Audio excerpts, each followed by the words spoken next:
Jeff Malott is the referee. There you see the champion Joe Warren. He's in the blue trunks.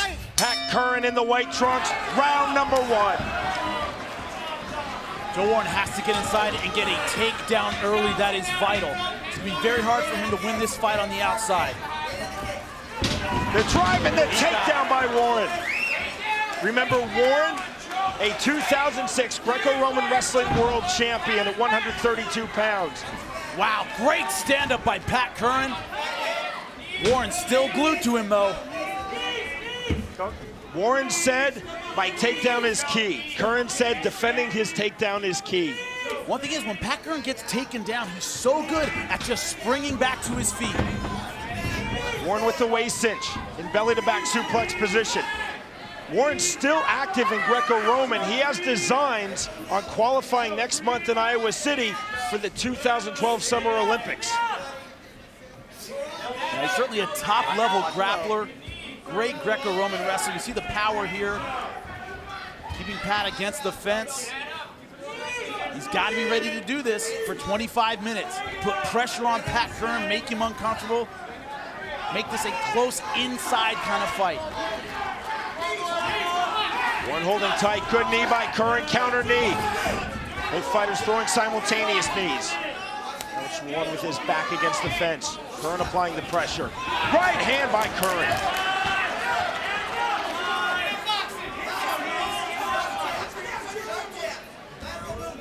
Feint by Curran.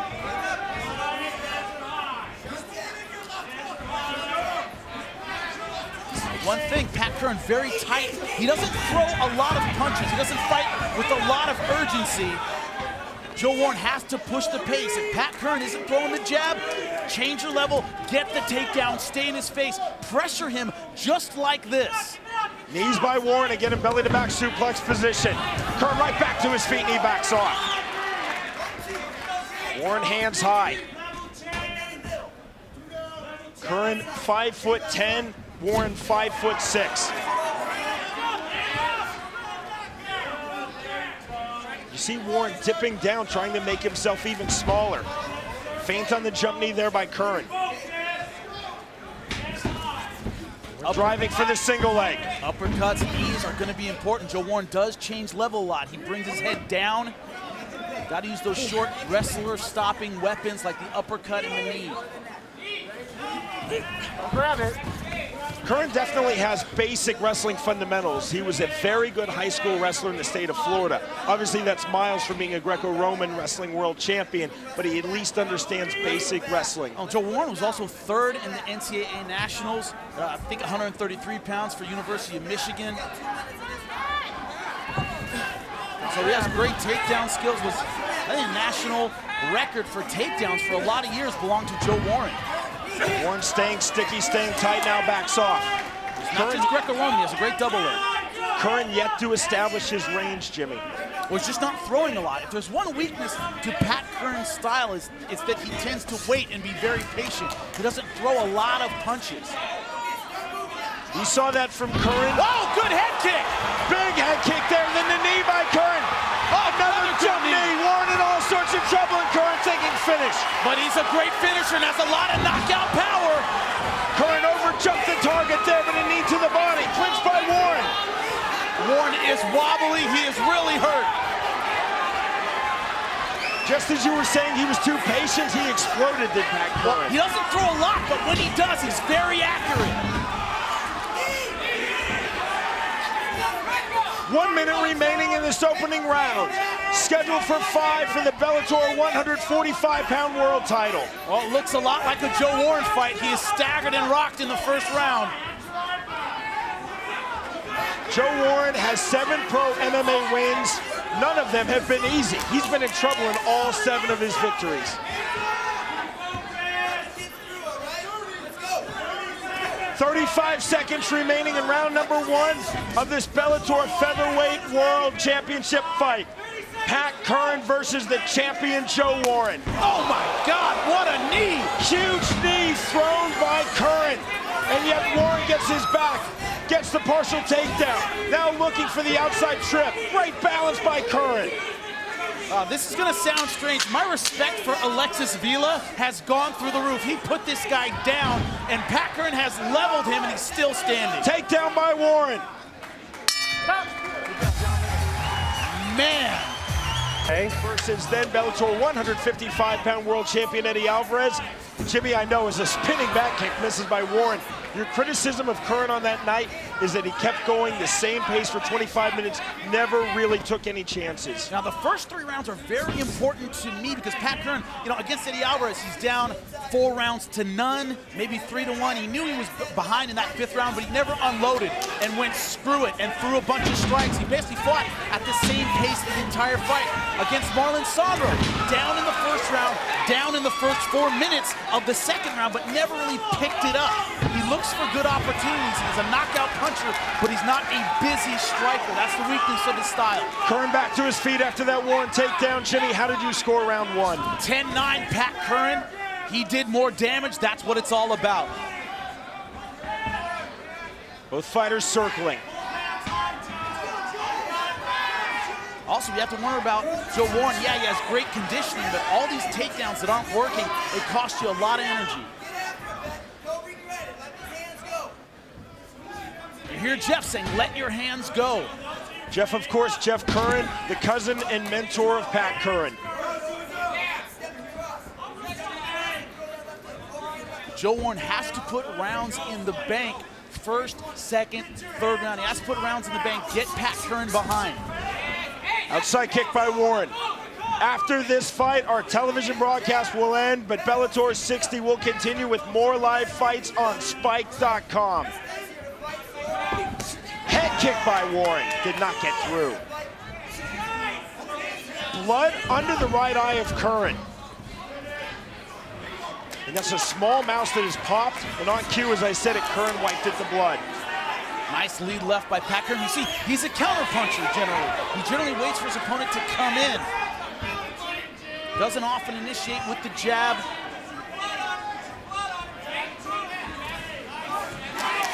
Both men throwing left jabs, and you see Curran just has an incredible reach and range advantage. Yeah, with that reach, you can't trade jabs on the outside. We're driving for the single leg.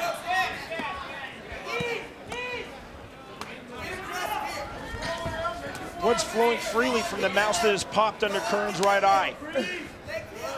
Curran trying to throw to the body. You see Warren throwing the knees. It's a good look at that blood. What we've also seen in the past, it really happened to Patricio Pitbull. He threw the kitchen sink at Joe Warren and basically punched himself out. Didn't have a lot of gas for that 2nd and 3rd round. Pat Curran, doesn't throw a lot. He's not gonna do that. He's gonna snipe and conserve a lot of energy. He's ready for a 5-round fight. So Joe Warren, I don't think, can depend on Pat Curran working too hard to finish him and gassing out like Pitbull. Gotta work out. 145 now remaining in round 2, and a takedown from Warren. Beautiful indeed, Jimmy. Watch back ahead. Now it remains to be seen, can he keep Pat Curran down? Side control held by Warren. Pat Curran gave up some takedowns to Roger Huerta, gave up a couple to Eddie Alvarez. Neither man could really hold him down just like that. Guy's good at getting up. That blood's really flowing under the right eye. I'd rather be cut under my eye than over my eye, because the blood obviously goes down. Good right hand by Pat. Unless it's smeared, the blood obviously is not going to get into Curran's eye and affect his vision. Curran keeps pawing on it, though, Jimmy. You talk all the time about the fact that fighters react differently when they see their own blood.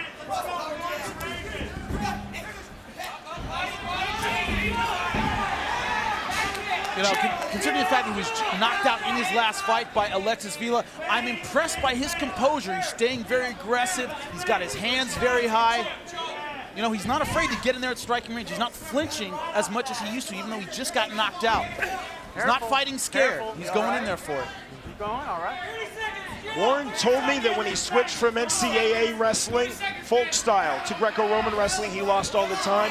He said, I had to learn. And he said, guess what? I'm a world champion, but I'm still learning in MMA. I got caught. I've moved on from it. Which is what you have to have as an attitude. Otherwise, your career is over. And he's committed to the takedown this time around. Good kick there by Curran.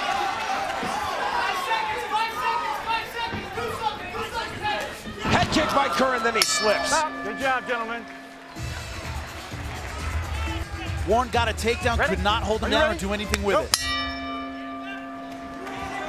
Entering the Summer Series 2011 featherweight tournament, which Curran won, to advance into this world title fight, Pat Curran was walking at 175 pounds. Entering this fight, he's been walking at 165 pounds. Joe Warren walks at 145 pounds. You can see the strength of Pat Curran. When he hits Joe, it hurts him. Warren looking for the shot, couldn't find it. And also when he shoots in, Pat Curran just pushes down on his head, bullies his head around, and is able to stop that takedown. You can do that when you're the bigger, stronger guy, and Pat Curran clearly is. Warren trying to throw the 1-2. Neither the 1, the left, nor the 2, the right got through. Warren was talking to his Jimmy. In his terms, he said Pat Curran looks sucked out. He said he looks like he's had too severe of a weight cut. I'm going to take advantage. Oh, big knee! He's hurt! Warren He's also really in hurt! trouble. Curran looking to finish. The end could be near.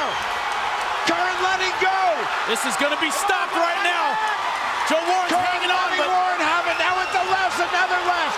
Referee Jeff Millett taking a really close look. Warren is nearly done, turning his back. They need to Still stop we this. He's continue. done. Jump knee, right hand, uppercut, right hand, uppercut, uppercut. That is it. Game, set, match, and Pat Curran is Bellator's new featherweight world champion. wow, Joe Warren took a ton of shots. That is a vicious knockout. Let him in. I got it. Pat Curran did what he was supposed to do. He unloaded. But man, I think the referee could have stepped in 10, 15 seconds earlier. He was badly hurt. Against his will, as a reaction, like blinking, Joe Warren turned his back to those strikes. That's physical surrender. Consciously or unconsciously, Joe Warren physically surrendered. That's when you have to stop the fight. That's 2 brutal knockouts in a row. And you see, ate the flying knee from here. He is on rubber legs, but right here, if there is no fence, he falls down right here. The fence is basically holding him up. He does not know where he is. He's trying to fall, and he can't. Watch him turn his back here, Jimmy. Man, I think all the shots after this are completely unnecessary. He's clearly out. He's on his feet, but he is out. Man, that's a vicious knockout, 2 in a row. You see with that knee right on the jaw. Now right here, he is no longer, in my mind, intelligently defending himself. Right here, he's not. He's got his hands up, and he is not intelligently defending himself. This shot from here, when he turns, you see here, he turns away from the shot. Should have been stopped right there. I think all these punches and knees are unnecessary. He is seriously hurt. Man. I was taught that as a boxing referee, Jimmy. When the fighter turns his back to strikes, you stop the fight. 1:25, the time of the finish. Right now it's listed as a knockout. I don't think it'll be changed to a TKO. That's up to the commission. To me, that's a clean knockout. Regardless, Pat Curran has the victory in round number 3. He is Bellator's new 145-pound world champion. How amazing is this, Jimmy? April of 2010, 22-year-old Pat Curran comes into the tournament because Mike Corey, his teammate, had to pull out through injury. Curran was 3-2 in his previous 5 fights before coming to Bellator, fighting on the Midwest circuit against undefeated Canadian Mike Ricci, a protege of Georges St. Pierre, who many people tipped to win the tournament. Curran knocked Ricci out in round 1, and Curran has been on the proverbial ride of his life since. To me, that's what Bellator is all about, is young guys on a level playing field beating the best. You see here, he came in, bang, flying knee right to the chin. Not even a flying knee, dropped his head, ran right into it. And Joe Warren, man, it's just his heart kept him afloat, but man, he was out, on his feet, but did not know where he was. Beautiful job by Pat Curran. Both men were supremely, and I mean supremely confident, no posturing, but supremely confident that they would win. Curran much more low-key in his confidence. Warren obviously much more outspoken in his confidence, but it was the quiet confidence of Pat Curran that ultimately shines through. Here is Michael Williams. Ladies and gentlemen, inside the Bellator cage, the official time, 1 minute, 25 seconds into round number 3. The winner by knockout, and now the new Bellator Featherweight World Champion